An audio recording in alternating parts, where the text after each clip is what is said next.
Sweet. How you doing, mate? Yeah, good. Good. How are you? Yeah, tired. Had a busy week coming down from New York for spending a couple of days with family. And yeah, now down in Miami, which is exciting. Miami Music Week. It is, yeah. Big week. First time here. Your first time in Miami? First time in Miami, yeah, absolutely. It was something we spoke about last year. I remember quite clearly. We went and met Matt in the Hoxton in London, and he was off, and we were like, should we go, maybe? And it was a bit too soon. Too early. But yeah, now we're here, which is crazy that was a year ago. It seems like it was about 3 years ago. Time has gone very quick. Well, it's gone very quickly, but it's also a lot has happened. So, yeah, feeling like it's definitely been a nice milestone to hit, because we've been to a few different things. We don't really get to feel a lot of Trackstack because we sit behind a computer all the time. So we get these like odd milestones to come and actually be a part of the scene and get to see everyone and actually feel what sort of impact you're having a little bit. So this will be one of those weeks, hopefully. Yeah, I think so. Yeah, the kind of experience of what we do is when you come to these like key music events. Yeah. Because we're not DJs, so we're not like playing at parties, but we get to come and experience it.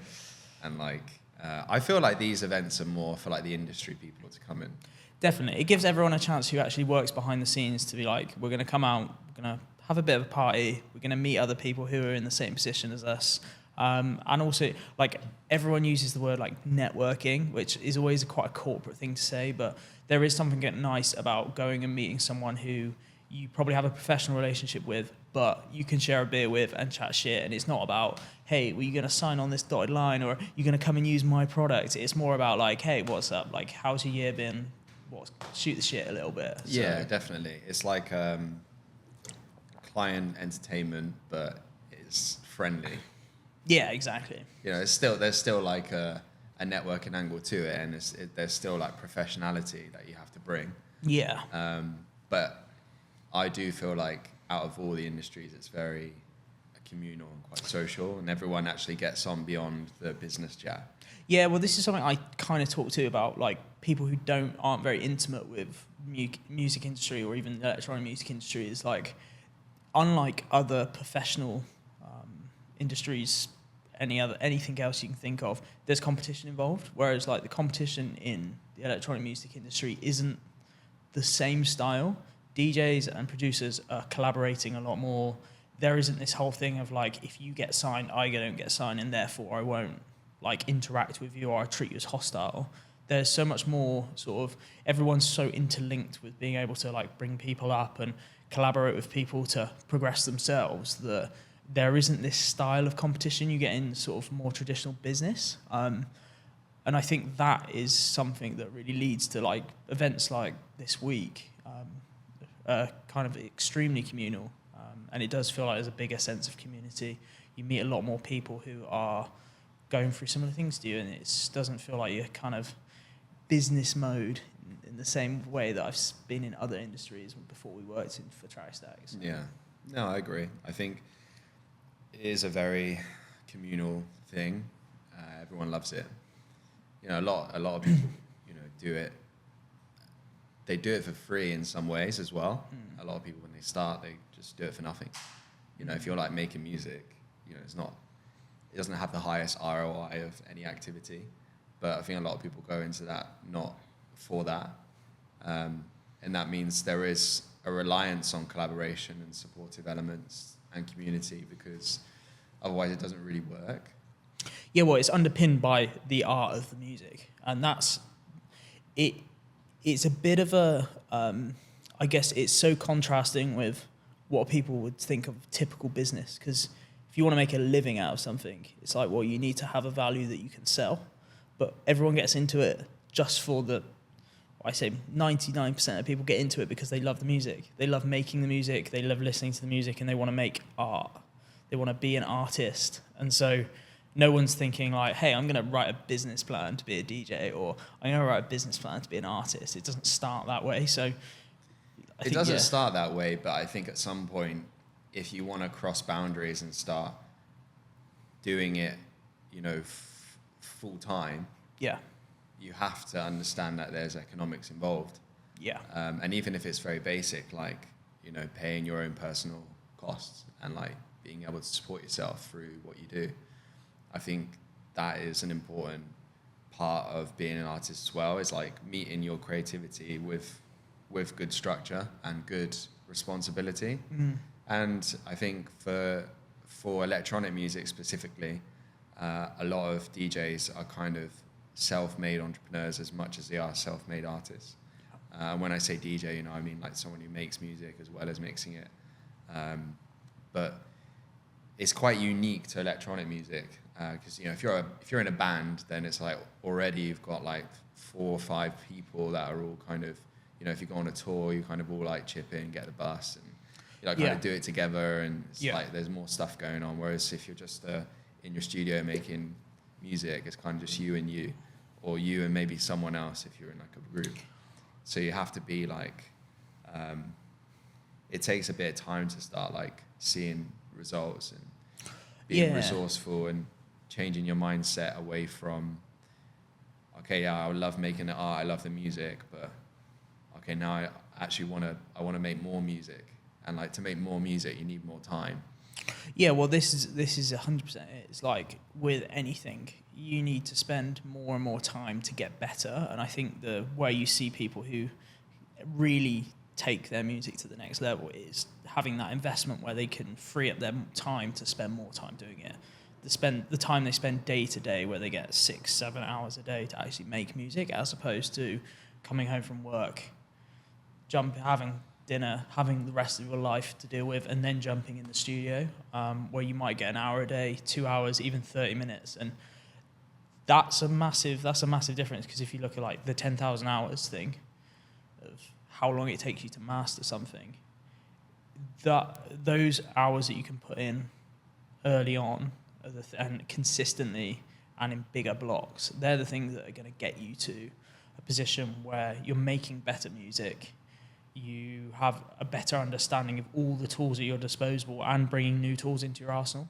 Because that's like I think is one of the biggest things. Like, I'm not a producer, but having seen how music is made and all of the things that you potentially could use to make music, it seems like it's an overwhelming thing to, like, one, to get started, but then also seeing all these different plugins, all of these different pieces of software, all the different ways you can sample and get different sounds. It's like that it's so wide that trying to master all those different things, or even get really good at just one part of it, is really difficult.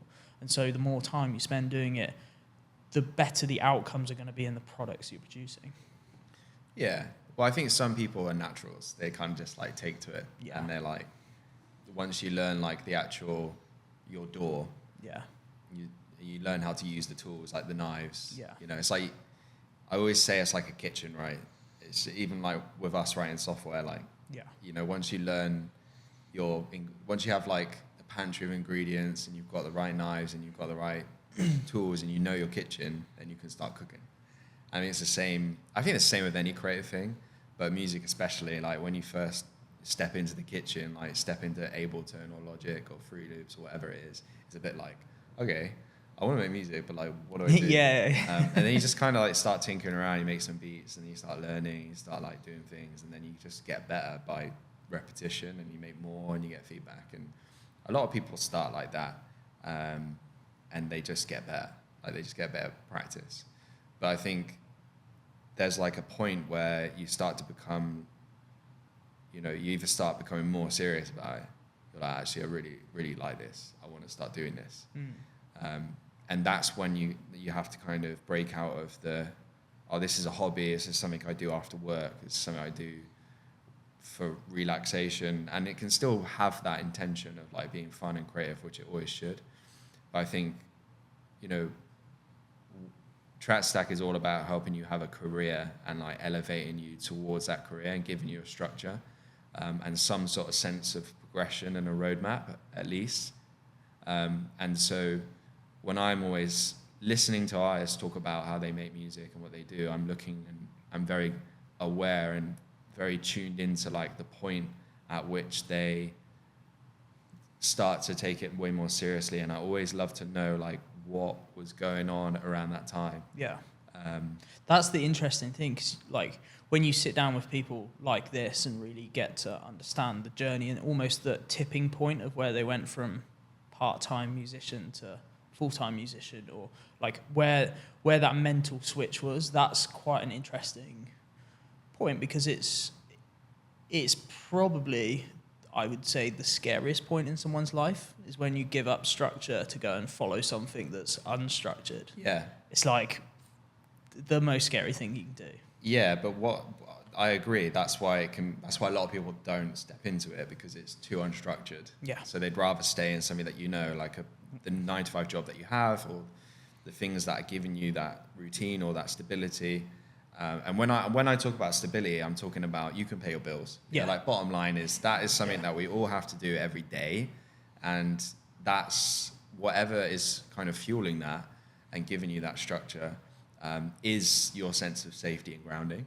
And so giving that up can be like very unsafe and very ungrounding. 100%, yeah. Despite you wanting to kind of at least play or cross that line, because you would love to do more of the creative thing. Yeah. And I think I really like understanding how people, like what people did to give themselves that sense of structure and grounding before they made the leap. Yeah. And some people, very simple. I saved a lot of money so I could buy myself 6 months of time. Simple. Yeah. All right, cool. You give yourself 6 months. Doesn't work out, go back to get a job. Dip in, yeah. Or, some people, they go part-time. They give themselves a bit more time in the week, and they edge a bit closer. Or people start sort of selling, their expertise. They start sort of going straight in. And then some people are lucky and they just get picked up. They're just stars. That happens. You're just a star. It is interesting, because that is the sort of, I think, is what everyone kind of thinks from the outside is like, that's the only way. What, to be a star? Yeah, they think that you just suddenly become. You have to have that track. Patrick Topping, or you just suddenly become whoever. But actually, the 90% of people have what you've just described is they save up some more time and money, or they have these other routes that are quite informal to begin with, where they jump into mixing, mastering, track feedback, one-to-ones, the things which they've spent 4, 5, 6, 7 years building up, and then selling to people who are at the start of their journey. Yeah, I mean, we did it. I used to call it living in waves. Yeah. I used to try and give it like a description, and I was like, okay, you're gonna buy. We brought ourselves like a few life waves, I called them. Like the Barcelona thing, it was like a wave. Yes. Where we saved up, and we're like, right, we're going to go to Barcelona and learn and take our software skills to the next level. Yeah. And it was like, okay, we're going to have to save, and we're going to buy ourselves 4 months. We're going to quit our jobs and buy 4 months of time and have this like wave where we like break and we're doing what we want to do all of a sudden. So life is like more, you feel like more exhilarated by life because you're kind of doing the edge.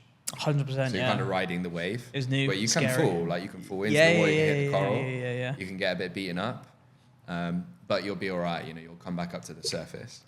And so I really like that analogy, because if you prepare for it, it's like Tim Ferriss's fear setting exercise. So he's What's like, that? well, I did it before we left our jobs to go to Barcelona. It was like, write down all the things that could go wrong. Yeah. And then order them out of 10 in terms of like how bad that would be. And like 10 would be like, you're homeless. Yeah. And then write basically all the things you could do to mitigate or prevent that from happening. Yeah. And then when you do that, you kind of realize that a lot of the things you're worried about were not 10s in terms of severity. There's like maybe a couple. And then the things that you do to mitigate that were not bad. Like, I live with my parents, or I... Yeah, I see what you mean. So actually, like, worst case scenario is very far away, and a lot of things would need to happen for you to get, like, to actually be homeless. You'd really need to like piss off your entire family, have no friends. Have no friends. Like really, really fuck. Yeah, because everyone can like sleep. You can go to your parents' house, or your grandma's house, or your cousin's house, or your best mate's sofa for a bit while you get yourself on your feet again. Like, most people have that available to Also, them. There's a bit of shame wrapped up in it. I think Yeah. that's the thing. That's it, yeah, A lot yeah. of it is like, oh, I don't want to, like, I don't want my Yeah. parents to think that I'm going backwards. Yeah, or yeah. That. But also, I think in those cases as well, like a lot of people we speak to who've done that road where they've been like they go to live back with their parents. Yeah, there's that initial shame, but most of it is like I remember when we did Barcelona, like I went back and lived with my parents for like it was only a month, but it was like, hey, you just went and did this thing, you took a risk, but it was to move you forward. Like when we laid it out on the table to them, it was like, here are all the good things we're gonna get after it. It's not like we're going to just go fuck around or just not go off the rails for a bit. It's like, no, we're gonna be spending 6 days a week working hard, developing this new skill, which is going to lead us to all of these great outcomes. And here are all the reasons why we should do it. And here are the reasons why we want to leave the life that we're currently living. And no one was like, don't think you should do that. They were like, yeah, go do it. It'll be fine. And we got the support. We got the, like, and I think that's a lot of the things. Some people were, I think, and obviously I can't speak to this personally, but I can imagine music sometimes feels a little bit more like, bit more scarier. Yeah, because when you say, "Hey, Mum, I'm gonna try and be a full-time DJ," I can imagine there's a lot of mums. When you listen to interviews, like I think John Summer had it. Yeah, He was training to be a accountant dentist or something like that. It was an accountant, something boring. Yeah, it was it was something and then like he told proper. his parents I'm going to be a DJ. They were like, "What?" And then obviously it doesn't matter. But another story which I think is like more relevant is James Paul. Yeah, because he just finished uni and he had that moment where all his mates were going to get jobs and stuff, their first graduate job vibes. And he was like, now I'm going to stay at home and ask his parents if he could, stay in his old room and make music. And that's worked out just fine. Yeah, I mean, absolutely smashing it. And I think stories like that where you've also, for James, and this is, I think he's an extremely talented musician. He's really, he's also an example of someone who's really focused on a specific outcome and all of that. But all of that aside, I think he's a great example of someone who was like, actually, I don't want to go down the path of taking a marketing job and going through this career route. And it's seen as, I can imagine he's had those conversations with his parents, and a lot of family members are like, because I see it with my wife's sisters, where everyone's asking right now, they've just finished uni. It's like, oh, so what are you going to do next? What job are you going to get? Yeah. And who the do you want to be? Yeah, and the stress that provides is like, especially if you don't have this like gold star outcome that you want to get to, it can be really hard, and especially with the financial pressures of being like, oh, you need to go do something now, you need to go get a job, and to actually say to your parents, I'm going to try and do this, I'm going to try and be a producer, I'm going to try and be a DJ, that's my dream, and like to be really driven to actually stand up for that, because a lot of people wouldn't. A lot of people would be like... It depends on what you've got going on at home, right? But I've like, and hats off to him, I think like he's now reaping the rewards, and it's been, I see, you can even... Because he gave himself that time. Yes, exactly. It's like he wouldn't have been able to, if he worked full time, whatever, like just wouldn't had the energy. Yeah. Well, 100%. And space. Because life is, that's the thing with life, is like you think, well, you do get all of this time after work, but actually you're tired. You're not thinking, you're not waking up in the morning and thinking, I'm going to make music now. Yeah, that's the first thing you need to do. And when you do have those ideas, those sparks of creativity, you want to put it down on paper straight away. But when you're at work, at a checkout, scanning people's shopping, like you can't do that. Yeah, and or in a meeting about, I don't know. Yeah, and it's stressful. Paul's great company. Sorry, Paul. Yeah, but that's it. It's like, it's a really, really difficult thing to come out of the blocks and say, this is what I'm going to do. And so many people, I bet, are sat in their job thinking, fuck, I would love to be doing that right now. Yeah, well, it's not for everyone as well. Not everyone can do that. But if like some people do, and respect. But it's not always like. It doesn't mean that it's always better. You can be more. You can live in more alignment, which I think is a better way to live your life, because you feel more integrated. When people, I was in it. I was in a lot of tension where I was like, oh, I want to do this, but I have to do this thing, and I didn't really like working up for other people's companies. I really enjoyed my experience doing it, but I would like to be more involved in the decision making than I maybe was cut out to be.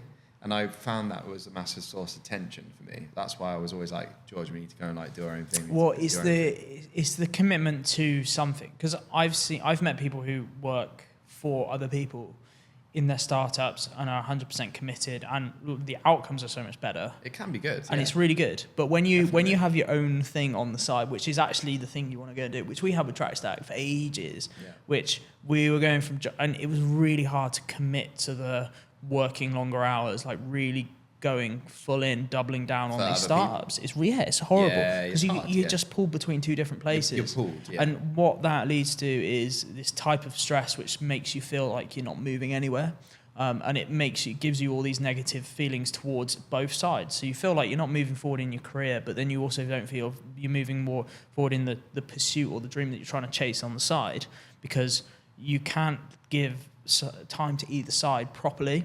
But as soon as you can, like, I was forced into doing Trackstack full time. I lost my job. Like, that stops. I think that was a good thing. It was the best thing ever. Like, because I don't think you would. I think it would have been hard for you. Yeah, because I had like a very. To be fair, we both did, but it was like it needed that sort of to someone kick you out the door to be like, this is my path. This is the chance now. Here's the opportunity. Here's that, like, the Matrix, red pill, blue pill. It is like that, yeah. And it was scary as fuck. And yeah, I like, remember. It was you were like, yeah. And you were feeling unsafe and unheld. Unfortunately, I had a good support network.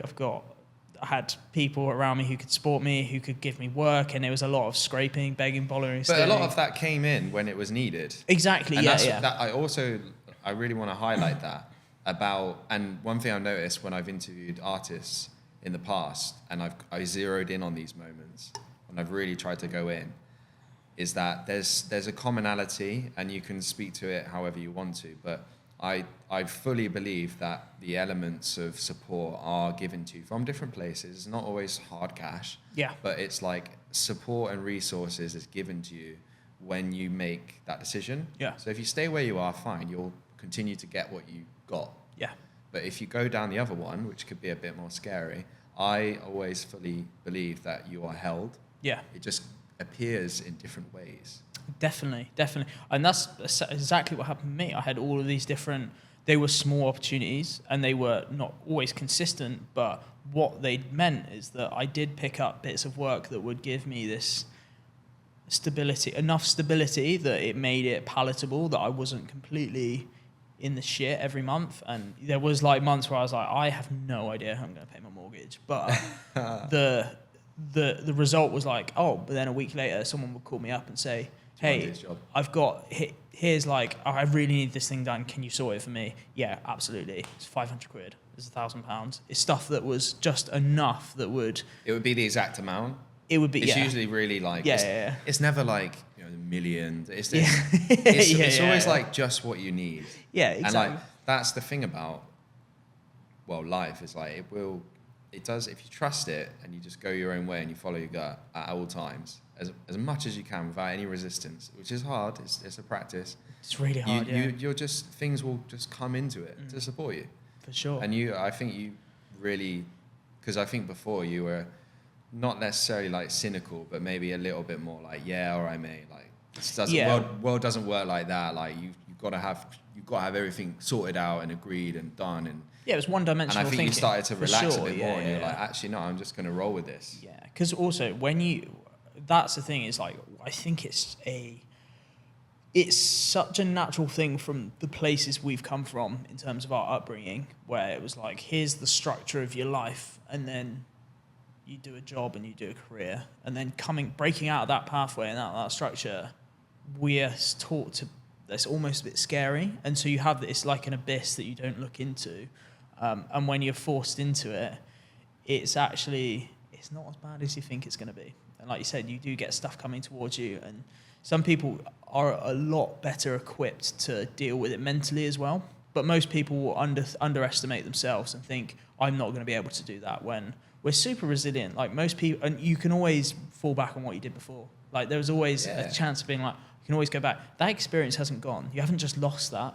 Yeah, okay, you do give up some benefits of having some sort of loyalty with a company, but if you've been good at what you've done so far, you're always going to find another job. You're always going to find a way. You can always go work at Sainsbury's or wherever it is. But yeah, I think it leads. McDonald's. Yeah. My first job. Exactly. What was your first job? Oh mate, I was working on the farm from when I was like, yay high. But I worked at a cafe washing up with Dan, Oh, yeah. which was fun. But that was with the other Dan Franken. Dan. Oh, yeah, you were Dan. McDonald's. So we were at yeah. McDonald's. Oh yeah, shit, yeah. Remember, he used to come to drive through and see you boys. Oh, Yeah. You know the funny thing about that McDonald's I worked at in Melksham. Yeah. In the UK. So how it works in McDonald's is like when people place, it's changed now. It's quite automated now, but back then there wasn't any of this. It was just people doing the tills. Yeah. When people would order, you'd have to press a start button, Okay. and then it would time how long it would take. And I guess they feed that into like how long an average order System. takes. Yeah. So when you give them the food, you press stop. Yeah. And then it sort of says how long it is. It doesn't really matter to you. It's not It's just attributed to the your data. performance. Yeah, it's just yeah. some report that they send off. But anyway, the McDonald's that I worked at when I was 16 was statistically in the UK the slowest serving McDonald's.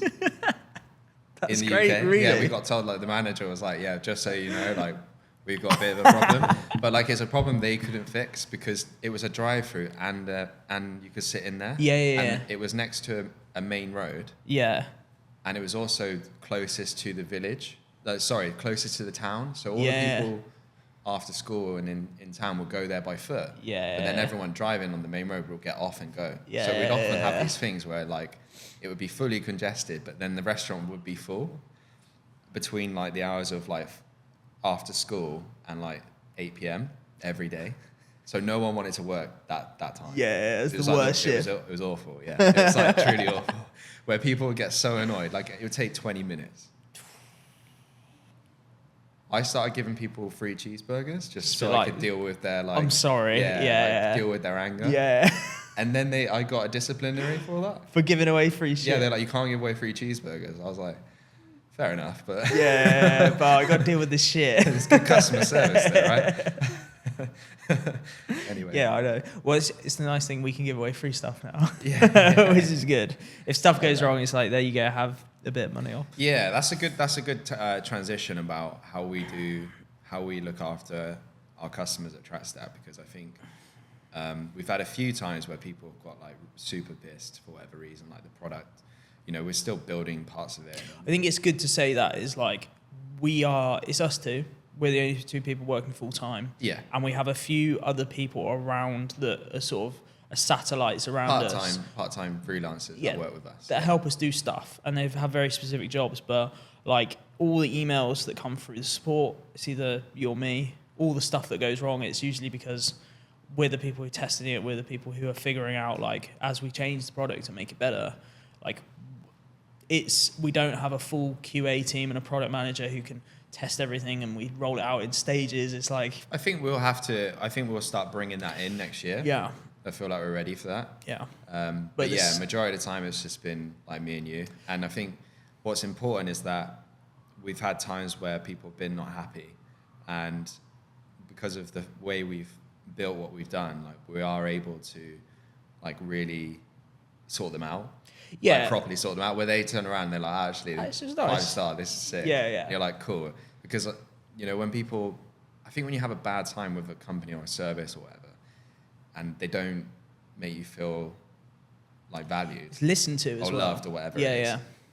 you just like, don't bother with that company. Yeah, And fuck I- them. Unless think, it's yeah, your I've- bank or like your water company where you can't turn them off. Like if it's something you can turn off and walk away from, then like, and rightly so people, if they have bad experiences, then they'll go somewhere else, and that's in their prerogative as customers. Like I think that, but like what you're saying is, like we have the opportunity as the people who are close to the ground and the founders to, like, if someone does have a bad experience, like we can do everything in our power to make it right. Yeah, right. Yeah, and it does feel, actually, it feels nice being able to do that, to turn someone who's got a negative experience into a good experience, or even just to like fix their problem and say, here's like, we didn't mean it. It was a mistake. We're sorry. Explain yourself. Take responsibility for it. Yeah. Be transparent. Yeah. This is actually why it didn't work. Why it didn't like, work. Don't be like, oh, sorry, sir. Like, no. Yeah. It's like, this is why it didn't work. We didn't write that bit of code that did that. And you give people like proper detail. And they're like, all right, that's really interesting. Yeah, yeah. You're like, yeah, we're not just like sat here not thinking about it. Like, we just didn't build that bit yet. Yeah, exactly. But we are going to build it now. Yeah, exactly. And also, that's the nice thing as well, when people are like, could you just add this into, like, we had a recent thing the other day where someone was like, it'd be really cool if you could just let us know what the country is of the inboxes we can send to, and also their Instagram, so we can check them out.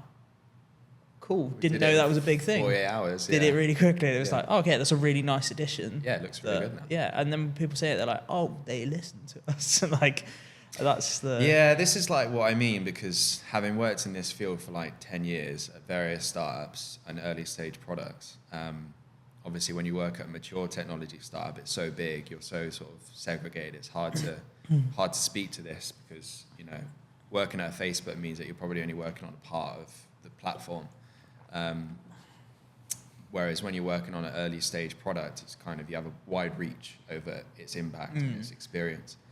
And I'd say one of the things that has been really good is the speed in which we can implement people's requests. Yeah. And that actually being a source of advantage. Definitely. Because there's nothing worse than, you know, you kind of taking the time to suggest something, because a lot of people don't really leave feedback. It's like, why? Yeah, and you see it a lot. When leave me a Google review, send me feedback. It's like, oh, we're all so tired of that. When people do, it's like that. There's definitely, you need to listen to that. Yeah.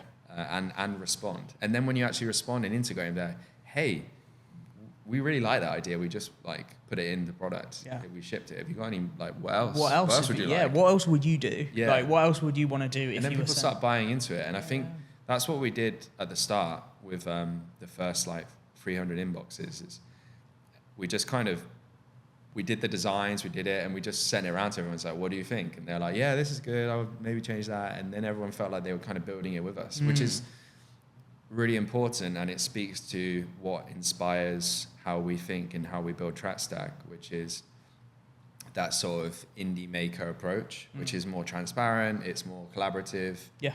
Customers are like also involved in it. And that is like a much healthier source of like product development and design, rather than it being quite an enclosed group of people making a lot of assumptions. Yeah. And I say that from a place of being in product for 10 years and being in a group of 5 to 10 to 15 to 20 people all making product decisions. But those decisions coming from different places. So I mean, like, places of, I'm trying to prove that I'm the best person in the room so I can get my promotion. I'm trying to prove myself so I can come across as more intelligent, even though my idea is shit. There's a lot of that goes on in employees. And also stuff like people who will say yes to other people's ideas even if they don't agree with it. Because they don't want to rub off on them. Yeah, and they don't also, they want to come across of like, I agree with you, I'm on your side. It's a political thing. It's a team thing, yeah. And a lot of companies like just get stagnant because of that. And a lot of stuff just doesn't happen because everyone's arguing about it. Yeah.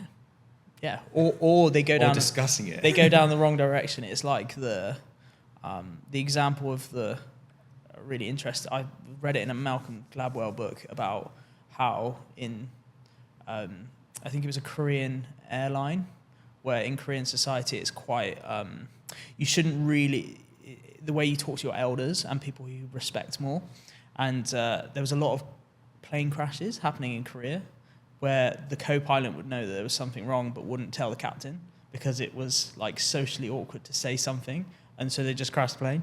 And there was loads of plane crashes. That's crazy. It's crazy. And like a lot of countries, that's outrageous. Like stopped Korean airlines flying into their airspace because they were like, yo. But they fixed it. The good job they fixed it now, because they make it all air. They make all pilots and co-pilots speak English to air traffic control instead of their own native language. So. But interesting. It was an interesting thing to say, like, people will go to that extent in an airline where their life's on the line and literally let themselves die instead of saying what they believe to be true or if there's something wrong and correcting it. And that's like, that happens in companies all the time because people don't want to rock the boat. They want to be seen as like a good team player. They want to be seen as someone who can continue to add value when actually sometimes disagreeing is the right thing to do, because that's probably the right thing for the product or the customer. Yeah, definitely. But yeah, I think it's exciting to kind of talk about like where we're going next, because most people kind of think about Trackstack as this inbox for demos and promos. Yeah, send tracks to a few DJs. Yeah, and they get good values, they get good outcomes, and it's something we've obviously been public with for about, how long have we been live now? September. So 2023. So 6 months basically. Yeah. 6-7 months. But we've been working in the background on some exciting stuff. New products, which kind of, I think, lead to the evolution of what we're doing with the business, and also some of the things we've discovered as we've gone along on this journey, and hearing what people have said and actually listening to the people who've used it and say like, what value are you actually getting out of Trackstack other than the productivity benefits or the access to other DJs and labels. And I think the main discovery that we've really kind of consolidated around is this idea of like the difference between your professional fans and your just music fans, your normal fans. Yeah, that's been our most, our strongest theme of like where a lot of our product thinking has been coming from and the place that it's been moving from. And it goes back to what we were talking about right at the beginning, about that time when you start to think about moving forward and going more professional in what you're doing, when you have to start thinking about crossing over. Yeah. And, you know, your fan base and your audience is the source of that feeling more like a reality you could go into. And when people are starting to support you and you're starting to get some people that are, you know, buying your tracks, your EPs, and you're getting people who want to see you play and perform, there's a natural sort of progression of building a fan base. And, you know, fan base is widely known in music to be like your source of, that's your customers. You know, your fans are your customers. But we, like, using the word customers in music industry is a little bit like, it doesn't quite sound good. So what we discovered is there's, in electronic music specifically, is there's two types of fans the average DJ has. And one is other DJs.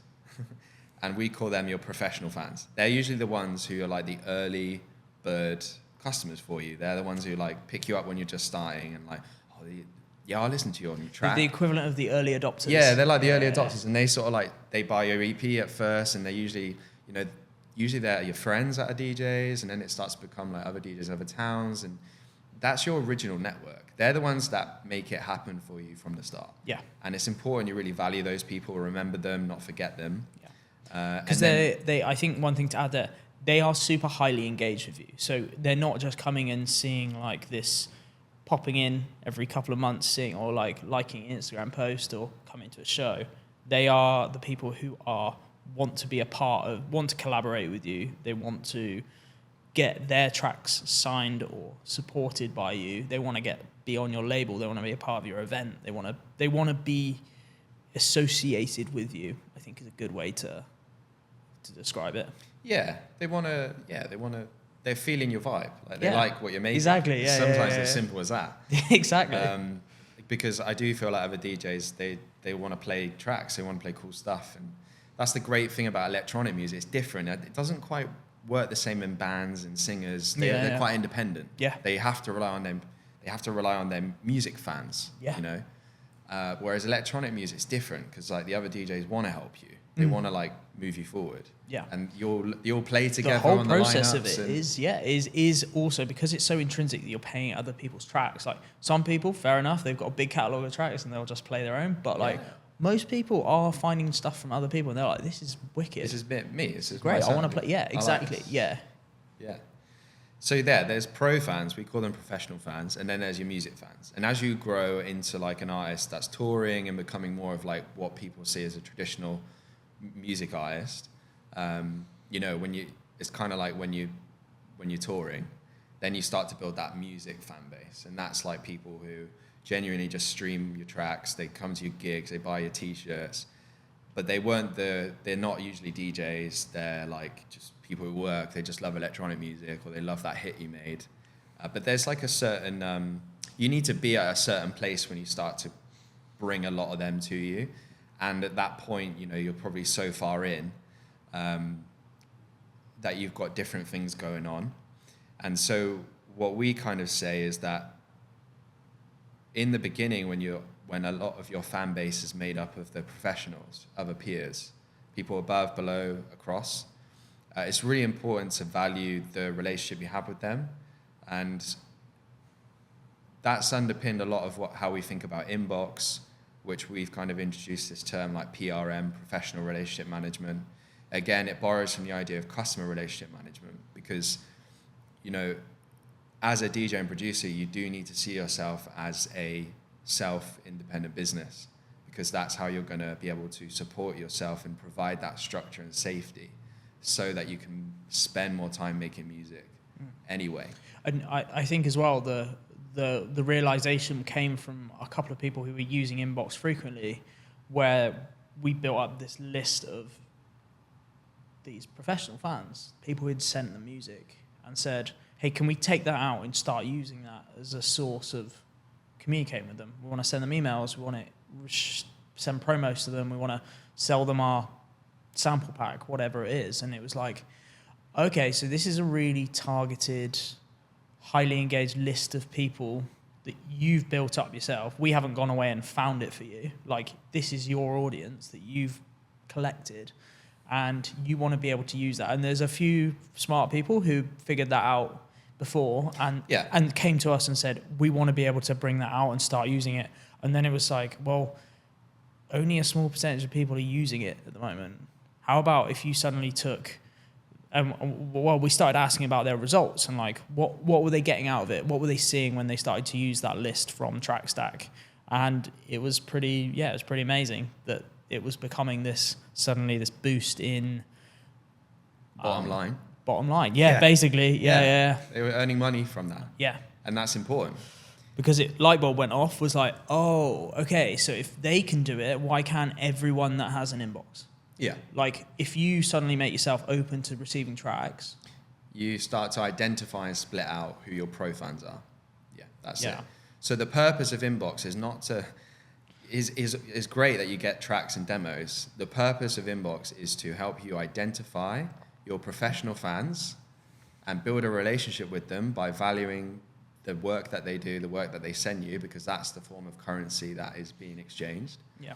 And using that list to further your business and yourself, and so you can give yourself more stability, financial stability. Because also, I think just what underpins that is like when someone sends you a demo or a promo and you don't get back to them, they do that 3 or 4 times in a row. You damage that relationship with them either through... They lose faith. They lose faith in you. They lose faith in you. And whereas if you take that relationship as seriously as you can, and we believe like Trackstack and the inbox is the way to do that, because giving them those bits of feedback, giving them those answers that they require to give them signals of like how they move forward, that increases their engagement with you. Their openness to you. Yeah, and also improves that overall relationship, because 50 no's is not very nice, but 50 no's is better than nothing. And that's because at least you listen to it. Yeah, exactly. But there's too much space by doing it another way. And that's fine, people who decide to do it another way, fine. But if you're leaving people unplayed, unlistened, unresponded, you're just doing yourself a disservice, because those people lose faith. Yeah. And they're like, do you know what? I'm not going to bother sending him or her tracks anymore.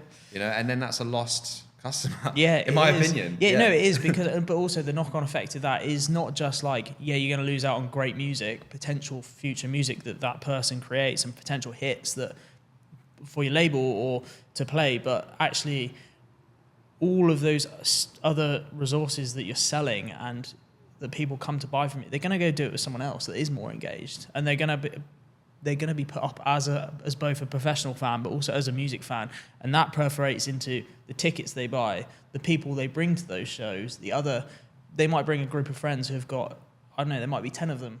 That could be £1,000 worth of tickets you've just missed out on selling. Like it has big knock-on effects that you don't actually see. But then the people who do take it seriously, the people that do take it seriously are usually the people that are having massive results anyway. Yeah. And that's fine. And I do think that people are a bit more switched on when it comes to this business side of what they do. Do see the business value in the tool, because it's a business tool. Yeah. You know, yes, there's music involved and you can get your tracks heard, but fundamentally it's a business tool to help you run your business more efficiently. Yeah. Like, it's really important we share that, because that's the underlying theme that's guiding all of our products that we're building next, and how they all connect and relate to each other. Which I think is a good way of like moving on to, well, actually what Trackstack has become as I guess our vision is looking at how we can support artists in every stage of their career. So not just helping the big labels and those that are receiving lots of music, but also looking at the guys that are now coming up and starting to take that career more seriously, and say, like, how can we support you along the way? How can we add that stability through the money you make? How can we give you new opportunities to get into positions that a lot of other people have worked out, but it's taken them a long time and a lot of resource and a lot of circumstance to actually get there. And so, like, we are going to be introducing 2 new products over this year, which we're going to be focusing on how we can start helping people utilize that list of contacts and helping them build better relationships with their professional fans, but then also to help them engage with them better. And so the first product that we're building is something called Elevate, which is going to be much more around that transaction between monetizing music expertise through a number of different products. Firstly, around track feedback, which will allow you as an artist who has built up a substantial amount of musical expertise to provide professional feedback to artists that want to go a little bit further with that feedback. Elevate that track to the next level. Exactly. Hence the name Elevate. Yeah, exactly. And that is very much based around what we're thinking is a way for you as an artist to come along and say, hey, I've got this track, like, can you give me a full breakdown of where you really think it's not working? Or like, what is the thing that's going to take it to the next level? Or if I was to rebuild a certain part of the track, in your opinion, what would work best? Because what most people want with Trackstack, and also when they're sending their music around and when they get opinions from people, they want to know, is this ready? Is this good enough? They want assurance. It's that security to say,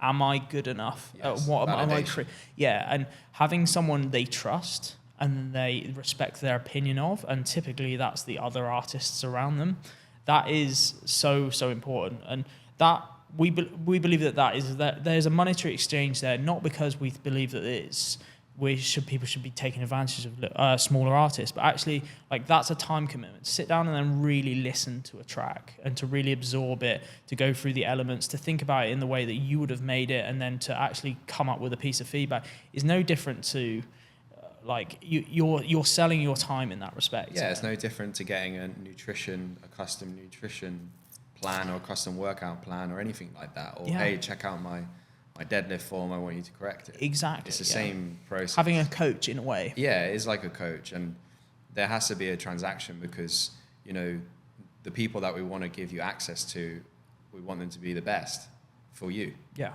So it's important that you value their time, and they will then give you the feedback that will actually elevate your track forward. It won't just be like, yeah, it sounds good, mate. Yeah. It's like, no, you need to do this, and this, and then it will sound good. Yeah. And then it does sound good. Yeah. And then you get signed or you get played, and then what's that worth? Yeah. And also because it's so linked to their sound, if you've got, and I'll use this example because we know these guys well, and we think that they have a very specific sound. It's the Libero guys, Luke, Dan, like Mike, they have a very specific sound. A lot of people are trying to not necessarily replicate it, but they're trying to get signed on Libero. They're trying to get played by these guys, and having the opportunity to come along and say, hey, Luke, like, what would I need to do to make this track sound like something you guys would play? Like, how far away is it? Am I going down the right path here? Because it's not necessarily saying, hey, like, your production style is wrong or you're going about making tracks the wrong way, but like pointing you in a direction and giving you some sort of not a roadmap, but like saying like, here's where you should be thinking about going, instead of just creating something and be like, what do you think? It's giving you some more points of reference to then go back and either change that track, or the next time you produce a track is to say, okay, I need to maybe focus on this a little bit more. Definitely. So let's elevate. Yeah, and I think like in terms of details, we're going to be launching it sometime in the next month or two. Yeah.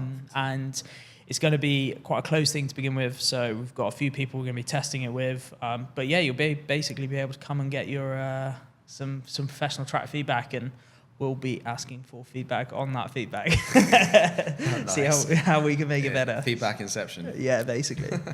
But yeah, what else? Well, then, so the main thing that we've been working on alongside all of that is a, you know, kind of going back to everything we're talking about, which is, you know, looking after the people that were there from the start, looking after these professional relationships you have.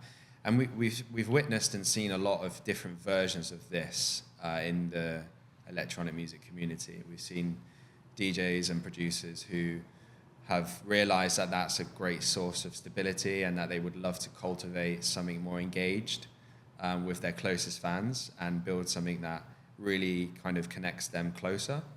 And we've seen people who've gone down the route of just openly sharing their expertise on YouTube and Instagram and, you know, everything in between. And so this idea of community, like people, I think it's kind of new for electronic music, but people are building communities around their expertise and around their brand and around their sound, and it works. You know, people doing it, and I think for us, what we've seen is there's still a lot of there's still a lot of broken parts to that, because people are using different tools and different ways of achieving the same thing, and having talked to a lot of the people who are running these communities or running these YouTube channels and doing education and doing, you know, private communities and things like this, there's one thing in common, which is, you know, either the tools are not fit for the job, they're a bit too wide, they're a bit too like creator wide focused, or they're like economically a bit inefficient for them where they are.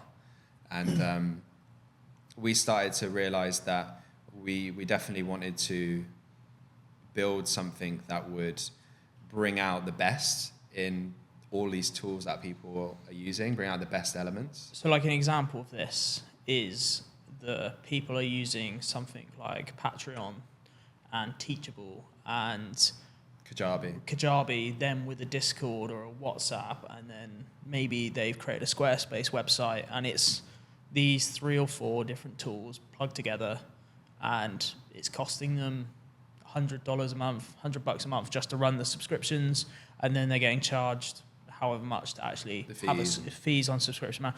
And it's hard in the beginning. It is, because if you've got some people, these communities are not very big. Some people have them as small as like 10, 30 people, all the way up to 100 people. Obviously, there's bigger ones, there's more notable ones that have really developed it further. But that cost through that revenue minus the cost of actually growing that audience and actually trying to acquire new customers and get that out there is increasingly difficult.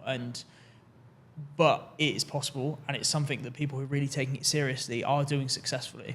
And what it means is that people can, like we spoke about in the very beginning, it's like they do not have to go and have a full-time job working in Tesco or their corporate job. It's like they do this from 9 to 5, and then the hours they get back for themselves is they are spending a lot more time working on their music. Yeah, they get to work. Yeah, more time for creative work, which is what they want to do. Yeah.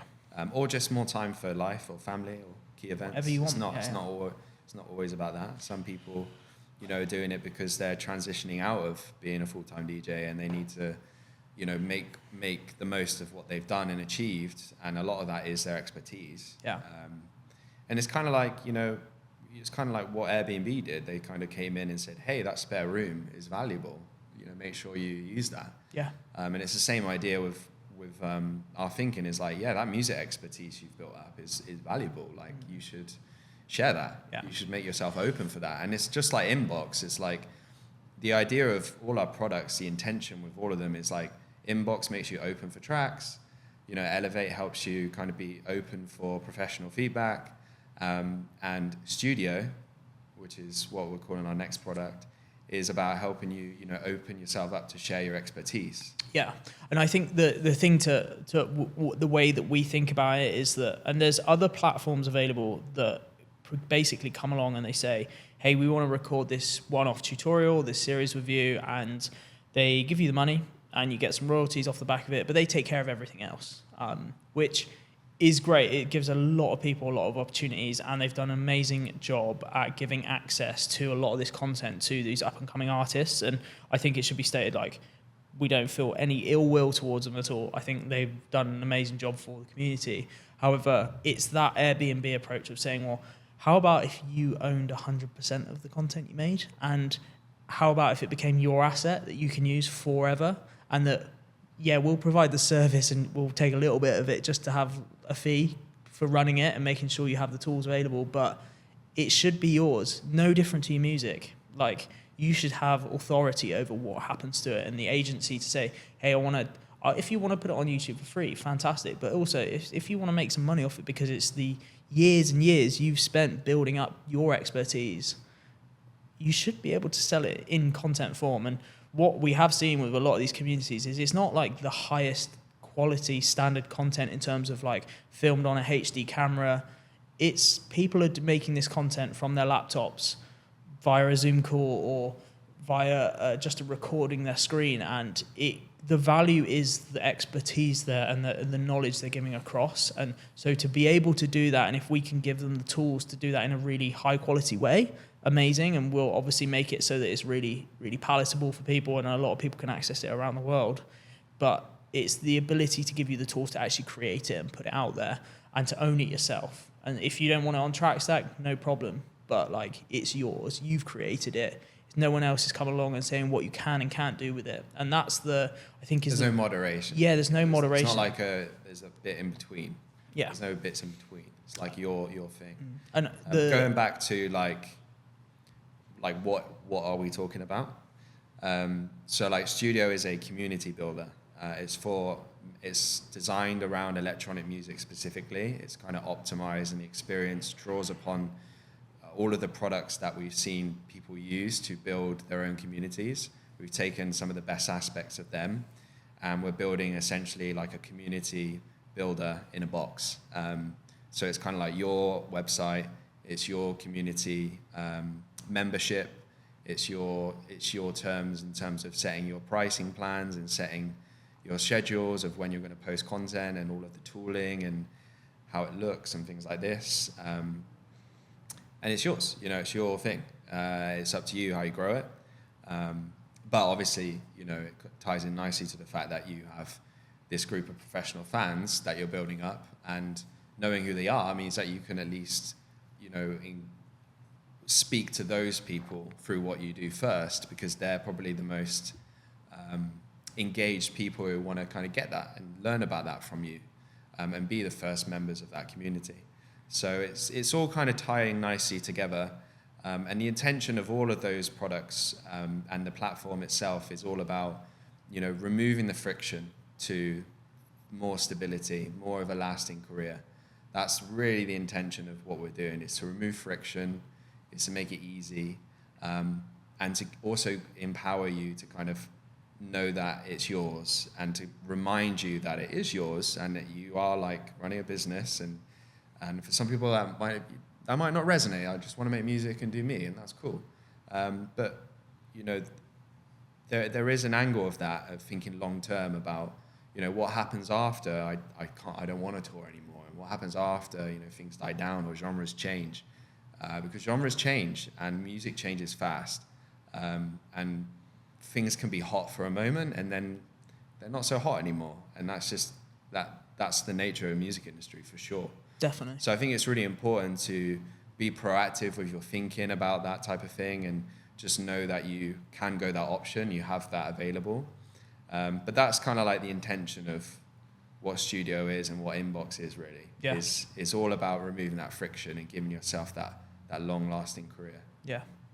Yeah, absolutely. And I think if you could think about how, if like our vision and our dream with Trackstack is to be able to say to, if you fast forward 5 years, and you have that guy who's coming out or girl coming out of uni and they're saying to mum and dad, I want to make electronic music my full-time thing, and here's how I'm going to do it. I'm going to use Trackstack. I'm going to have my Trackstack inbox where I'm going to be able to I can send my tracks to all the best DJs in the world. I can get heard. It's going to give me access. I don't need to go and build all these relationships, like manually. Start making music. Music. I can then start selling stuff straight away. When I get to a certain level, I'm going to start bringing in some income doing this, and then overall I can become a full-time content creator, and I've got all of the things that I need in order to do that through this one place, and it's not going to cost me shitloads of money. Yeah, exactly. The idea would be to, like, if you're making enough through it, then you never really actually pay for actually put in your credit card. Yeah, that is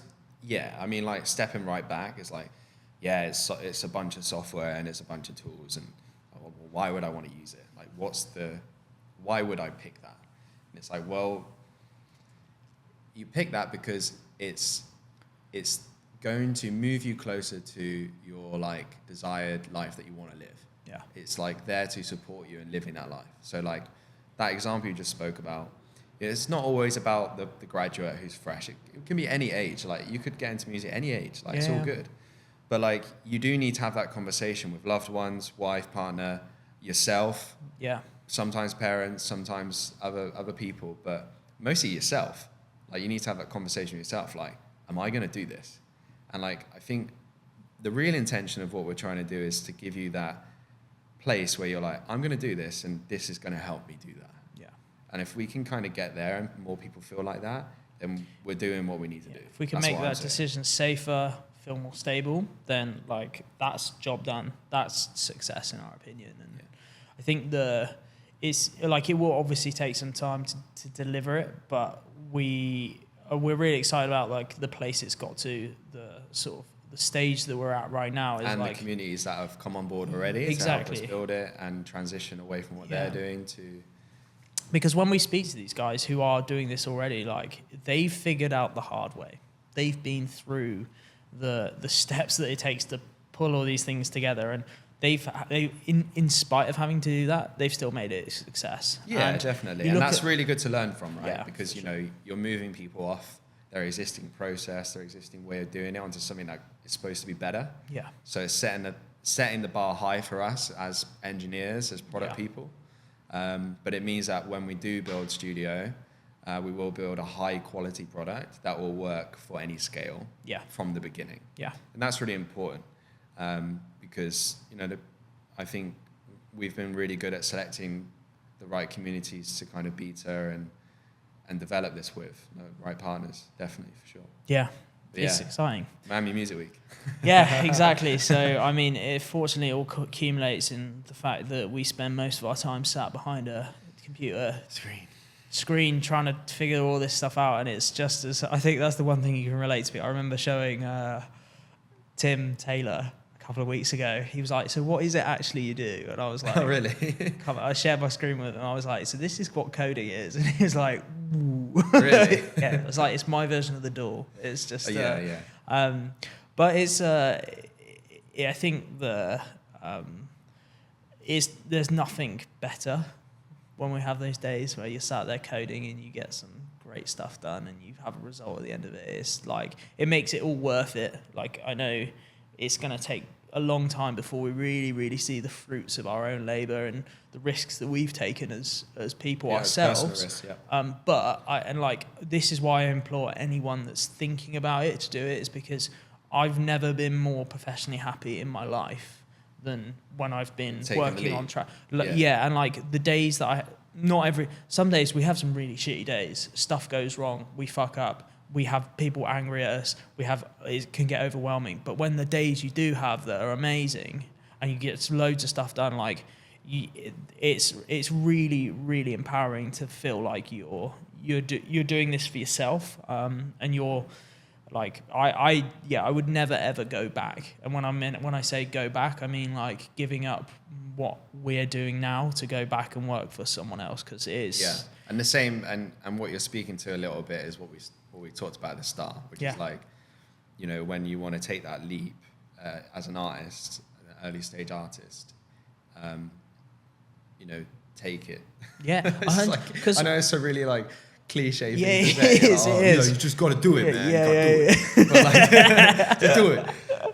But it Rocky is, Balboa, you do like, it. I but think like, you got to do it. what underpins that is I have had conversations with close friends and family recently, and one of the biggest things they say is, I don't know what I want to do. Like, I don't have that passion where I'm like, fuck, I want to go in that direction and I really want to follow it. And they have, and we have that. Like, it's such a special gift to have. And I know a lot of these people we speak to who would do it from a musical sense, they have that as well. And yeah, exactly. That's so artists special. have the same That's type of such vibe. because that's such a rare gift. You speak to most of the population, they're floating, they're moving in a direction, they're not 100% sure with them. A lot of them maybe like their jobs, they're content in their profession, but like, is it the thing that they sit and they really daydream about? Yeah, maybe some of them sit there and they like want to make music, or they want to do art, or whatever it is. You know, I don't want to speak down to everyone. It's just like, not, you know, because it's sometimes you can get like, look, this is not easy. Yeah. We don't have holidays. No. We don't have days off. No. It's all on us. There's Yeah. no some guy who fixes it when we go home. No. I work all day. Yeah. I don't turn off. Yeah. I dream about it. There's no like off button. So like, you have to be wired to want that. Yeah. And I think it's the same for artists. It's like they're just wired for it. It's it's in their DNA. Yeah. And like, but I still think that's incredibly special. Like, if you have that, if you have any doubt about not doing something because you don't think you're good enough, again, it feels so fucking cliche to say it, but like, just try and do it. Because like we said before, that whole thing about listing all the things that the scoring things out of 10. Start with the fear setting exercise. Like, what is the worst thing that could happen? Like, out of 10. Yeah. And then work backwards. Yeah. And then be like, right, of the 10 things, like, what can I do to mitigate or reduce those things from being like a 10? Yeah.